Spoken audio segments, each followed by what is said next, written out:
इस चैनल के माध्यम से जुड़े सभी बैंक मित्र साथियों को मेरा नमस्कार। बैंक मित्रों ने सोचा था बैंक से जुड़ेंगे तो जिंदगी संवर जाएगी, लेकिन बैंक मित्रों की जिंदगी आज खुद सवालों में है। मिली रिपोर्ट के अनुसार देश के गांव कस्बों में बैंकिंग व्यवस्था की रीढ़ कहे जाने वाली बैंक मित्र आज आर्थिक संकट से जूझ रहे हैं। दिन भर में बैंक मित्रों का अकाउंट से लाखों रुपया का लेन देन होता है, लेकिन महीने के अंत में उनकी कमाई एक दिहाड़ी मजदूर से भी कम रह जाती है। जिम्मेदारी पूरी बैंक जैसी, लेकिन अधिकार और आमदनी नाम मात्र का रह जाता है।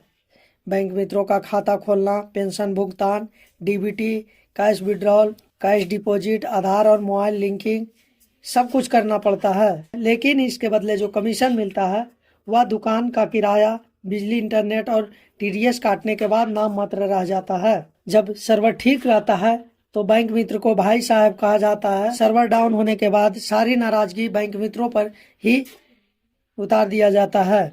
घर वालों को लगता है कि बैंक चल रहा है, लेकिन सच्चाई यह है कि बैंक मित्र सिर्फ घर का खर्चा चलाने के लिए संघर्ष कर रहा है।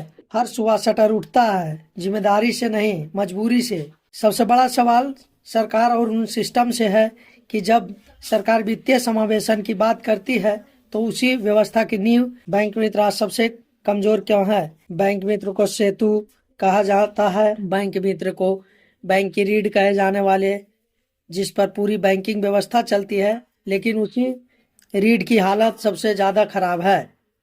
सरकार और सिस्टम से अपील है कि अगर आप भी बैंक मित्र हैं और इस सच्चाई को जी रहे हैं तो यह आवाज आगे पहुंचाई जाए।